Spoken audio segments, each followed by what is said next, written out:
Dun dun dun dun dun dun dun dun dun dun dun dun dun dun dun dun.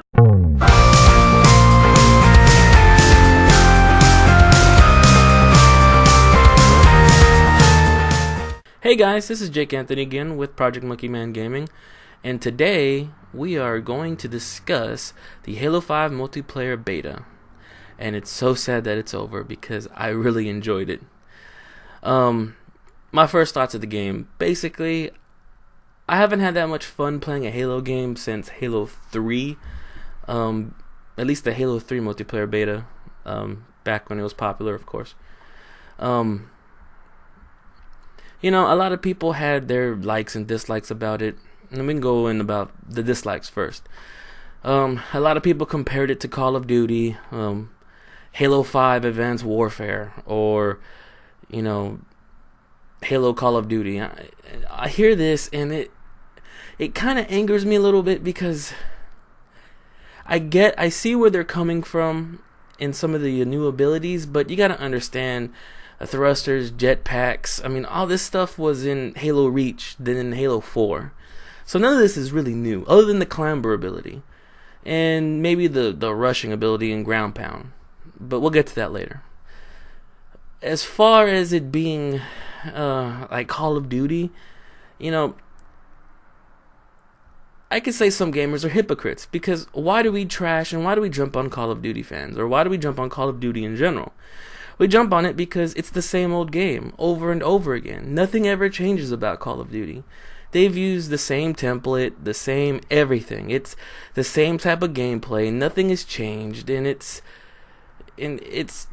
is what it is. It's a first-person shooter. You aim down sights, and it's a twitch shooter, and that's all it's ever been. And with Advanced Warfare, they try to add some different mechanics in it with the body armor, or not the body armor, but the exosuit, and they didn't really change much still, even with that, at least in multiplayer.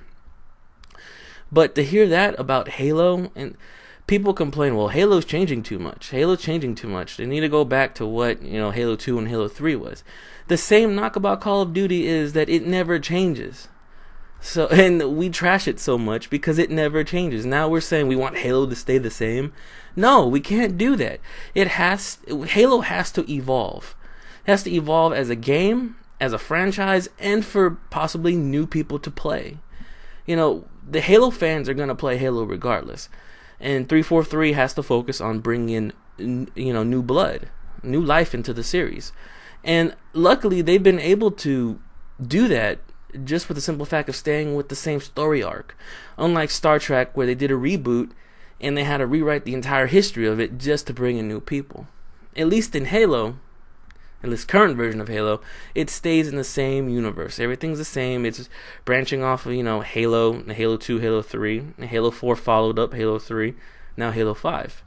So that's something to, commend 343 on doing, in trying to bring new people in. But this Call of Duty or Halo 5 Call of Duty, we need to squash that because there's no reason for that. We're gonna, if you're a hypocrite, if you're gonna sit there and say Call of Duty needs to change, but then Halo needs to stay the same, I mean, they don't want Halo to get stale. That's all I gotta say about that. Anyways, and now about the likes. I love the game. I thought game flow was great. It was faster than other Halo games, but we're used to that.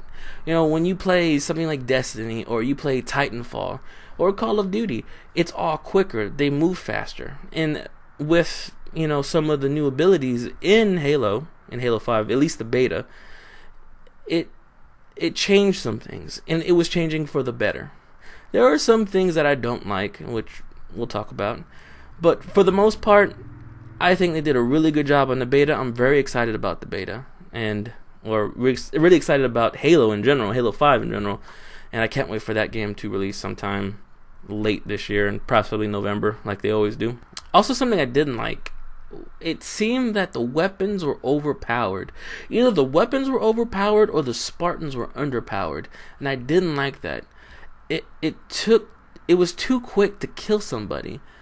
In a game that is really fast paced and it moves quickly, and at least in the multiplayer maps where the maps were more smaller, you know, it's like you run through and boom, boom, boom, you're dead, or you boom, boom, and you kill them. I didn't like that. I think it felt the Spartans were weaker and the weapons were more overpowered. Getting into the weapons now, some of the weapons were great and some of them sucked. The assault rifle, for one. The assault rifle, to me, felt underpowered. In Halo 3, in Halo Reach, it was a lot more powerful. Heck, even in Halo 4, it was more powerful. I actually enjoyed using the assault rifle in Halo 4, but this version of it, even with the smart scope, I couldn't make it work. I didn't like the assault rifle loadout at the beginning of the beta. I would always switch to SMG. I thought the SMG was better. Now, the SMG, I love the SMG. The SMG, I had SMG love. It was the first weapon I would grab. Of course, the smart scoping with the SMG, it was great. Even though it was still more of a controlled spread with the smart scope, I thought that the SMG was more powerful. And up close to mid-range, great. It was butter. And I love the SMG. DMR, the DMR was a DMR. Yeah. What can you say about the DMR? It's a medium to long range weapon. A couple shots off. If you're far away in an open clearing, DMR is perfect. No graphs about the DMR. I thought it was the same.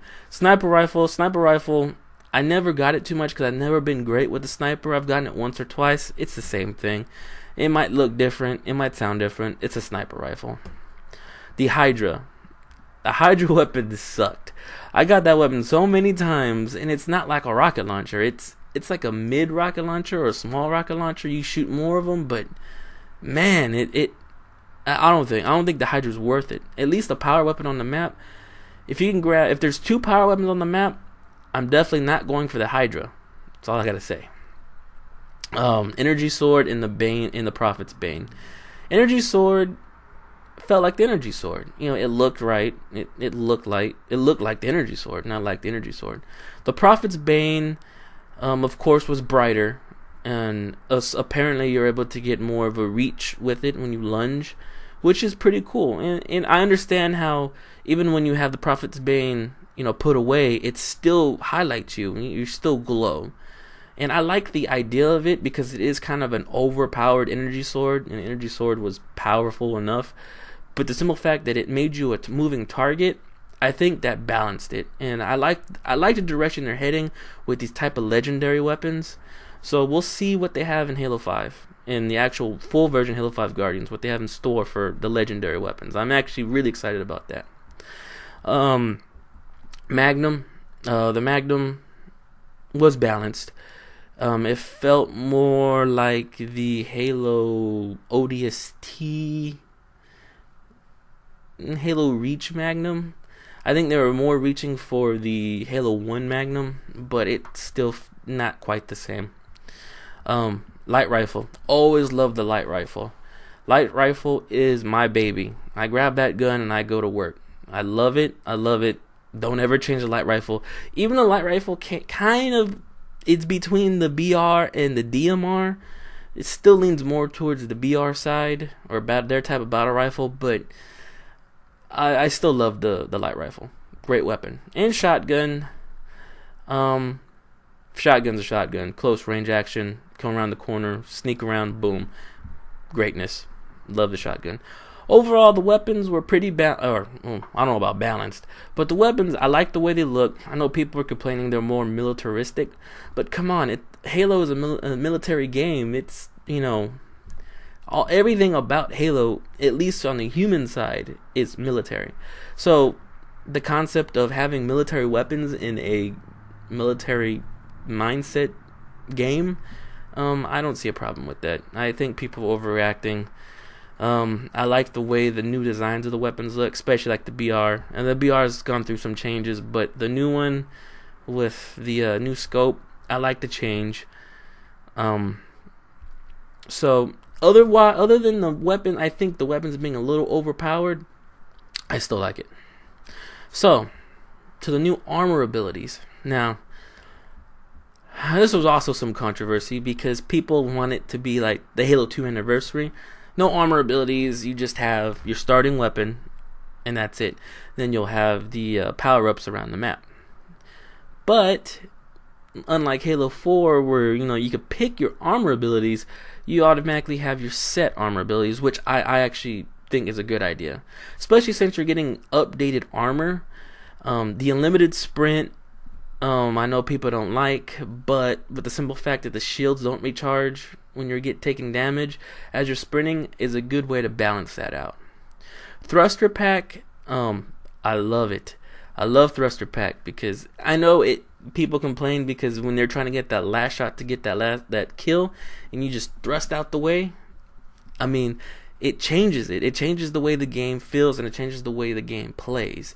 And I think that is a big plus to what Bungie has done for Halo 5. The enhanced melee, the shoulder charge, and the ground pound. I fell in love with the shoulder charge. I'm not gonna lie. I would just unlimited sprint around the map, see somebody and just BAM! Bounce back, either hit them with one more time with a melee attack or shoot them one time. I loved it.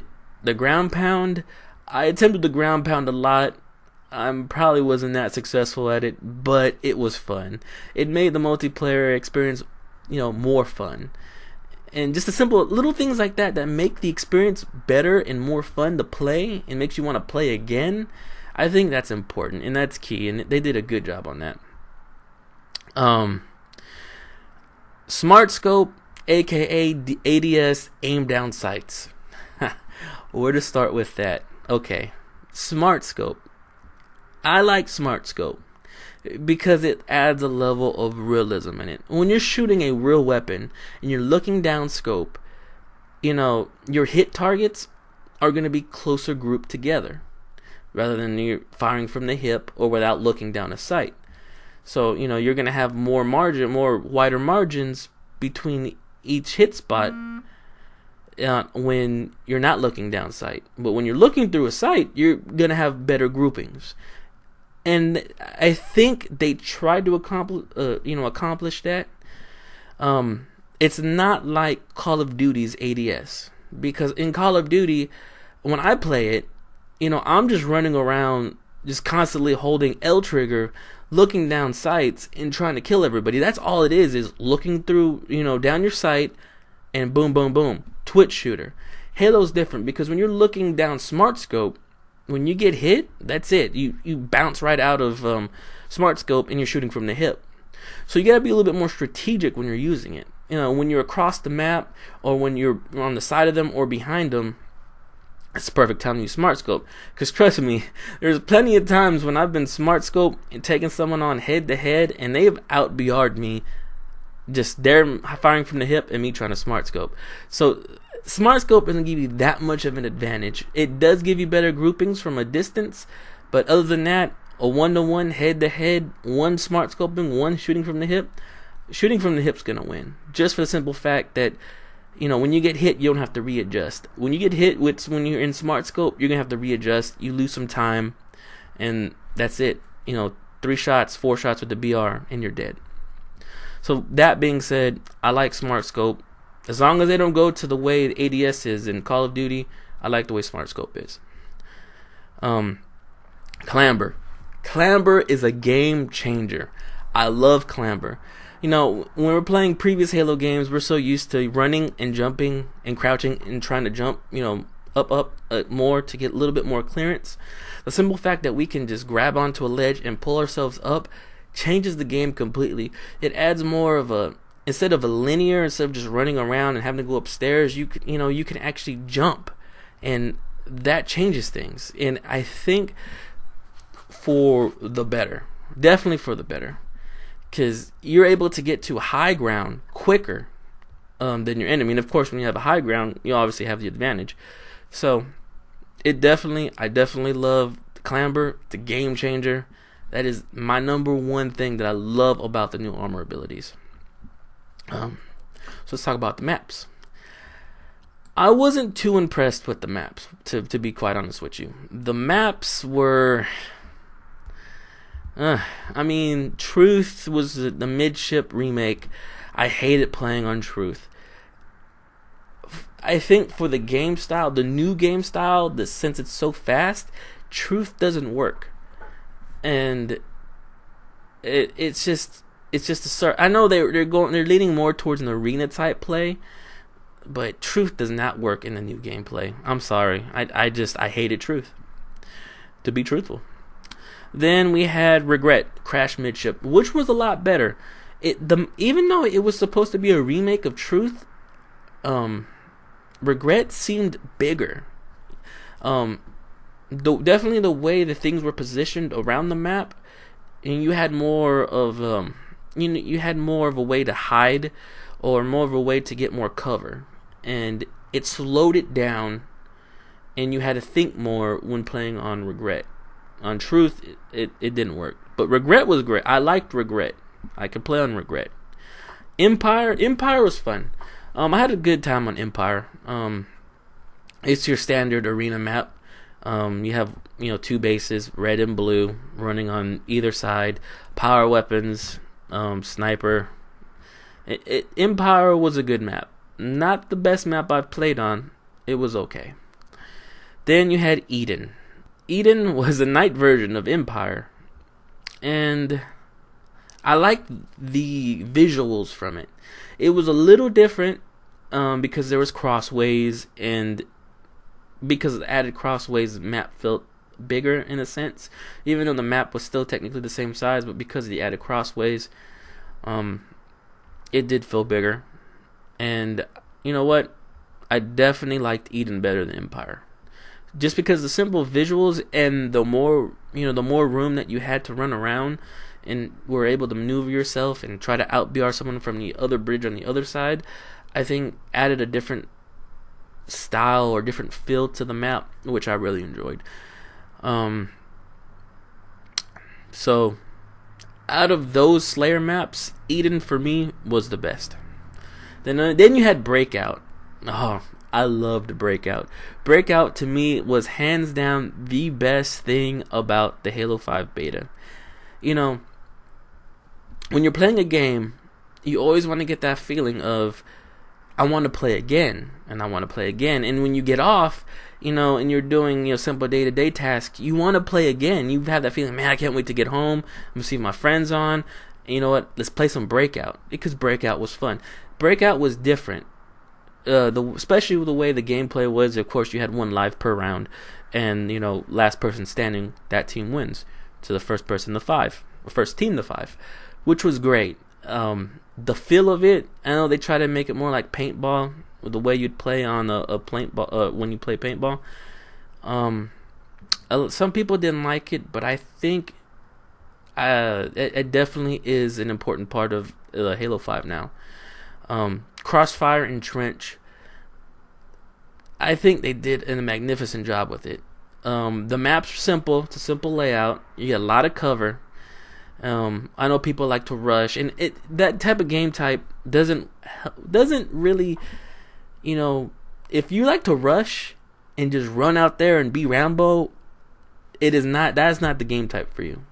And honestly, I play like that, but it made me a better player, because I saw when I first started playing the Halo 5 beta, I saw my KD. It was pretty bad.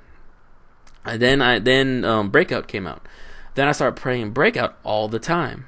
My KD went up, and I started playing Slayer, and my KD was still going up while I was in Slayer. I think playing Breakout really does change the way you play, with the team, or your techniques when you're playing. And I think you don't know it, and subconsciously you start realizing when you start looking at your stats, and you're like, hey, I'm getting better. It's probably because you're playing Breakout a lot, and it's making you change the way you're playing. You're not rushing. You're using cover. You're being smarter about the way you're moving. You're nade spamming a certain spot where enemies are going to be at. Which weapons are the best. And Breakout, for me, was the thing. I loved it. I want to play it. I wish I could just walk to my TV right now and start playing some Breakout, because I'm talking about it, but that's not going to happen. So I got to wait till November for Halo 5. Boo. The Forge maps. Pegasus and Orion. to be honest with you, I didn't like either one of them. The idea of the way of the maps I liked, because you saw the difference in the skybox, different time of day, which I hope they have that actually in Forge when you're making new maps. And I'm hoping it's not just one big Forge World map. Hopefully there's different ones, kind of the way the Master Chief Collection has it. You can, you have different maps to build Forge stuff on. But as far as those individual maps, I didn't like. I did not talk about the rocket launcher, which was on, one of those Forge maps. The rocket launcher, I liked the rocket launcher. The rocket launcher felt like the rocket launcher. It was one hit kill. There was a lot of splash damage, the way a rocket launcher should be. I do like the new design of the rocket launcher, even though I know people hated it.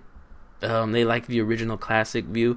And I know there's been speculation saying that the classic view of the rocket launcher might be a legendary weapon. Now that's an idea that will work. And if they want to make some of these classic weapons, like the classic BR, or the classic rocket launcher, the classic sniper rifle, the classic shotgun, if they want to make those legendary weapons, I'm all for it. With the Prophet's Bane, I think that'll work, and I think that'll resonate well with Halo fans. It adds a different dimension because now you have your standard weapons and you also have your legendary weapons, and I think that'll be a good thing if they do that. But getting back to the maps, Pegasus and Orion. Other than map placement of the rocket launcher, I hated both maps. I don't know if it was just because of map control or the teams that we're playing, but map control is pretty easy to obtain on both those maps. You felt it right away. Once you got DMR, once you got BR, once you got rocket launcher, and you got the light rifle, that was it. You get to a high ground and you had map control, and it was hard to take map control from some of the better players, and it was a challenge. And don't get me wrong, I love a challenge. I love playing it, but as far as the map design, I did not like Pegasus and Orion. So, with that being said, on my final thoughts of the game, I thought the game was pretty good. It could have been better. Definitely better, but is it what I was expecting? Pretty much. It was pretty much what I was expecting. After seeing some of the videos online, people playing it, it looked and felt right. It felt like Halo, but it felt a little different, and that different was good. And regardless of what people have to say, not Bungie, sorry, 343 is heading in the right direction. Halo 4 was a misfire. I know a lot of people didn't like Halo 4. I loved the Halo 4 campaign. I did not like the Halo 4 multiplayer. The multiplayer was different, and that's fine. But I think they're heading in the right direction. I do love the way 343 is moving with this. Also, on a side note, I'm hoping that there'll be a lot of BTB maps. Big team battles. I love big team battles. I love big maps. I love having a lot of players, in the game at one time. It feels more like of a war mentality, or you're you're fighting an army. You got your side and their side. And when you're going, 8v8 or 10v10, I love that feeling. I love it because, now that opens up, ground vehicles and air vehicles, and that's when you can use, maybe that's where the Hydra can come into play. You never know, because there was no weapons on the beta, so we're not going to know how all of it interacts with each other. But I'm hoping 343 does something for BTB fans. I really do. But like I said, final thoughts of the game, great, had a lot of fun. I do wish I could play it more now that it's gone, even though towards the end I kind of neglected it. I do have a family, so it was kind of hard trying to squeeze in playing time. But if I had to give it a rating, I'd give it a rating of 8.5. 343, you're on the right track. I love what you're doing. I want to see more of it. And let's hope the campaign can live up to what the multiplayer has been so far. All right. Thank you guys. Thank you guys for watching, of course. Tell people about Project Man, Monkey Man Gaming. Please subscribe. just hit the box that the little logo's on, or go to my page and subscribe to the channel. Let everyone know. Leave comments if you agreed or disagree with me. If you want to, have a reasonable discussion about some of the points that I pointed out during the video, or about the game. Or if you just want to chat with me, or if you want to give me some ideas about what you want me to do in the future, or you want me to do in the future, or future games to review, I'm more than happy and I'm open to it. So, till the next time, thank you for watching Project Monkey Man Gaming.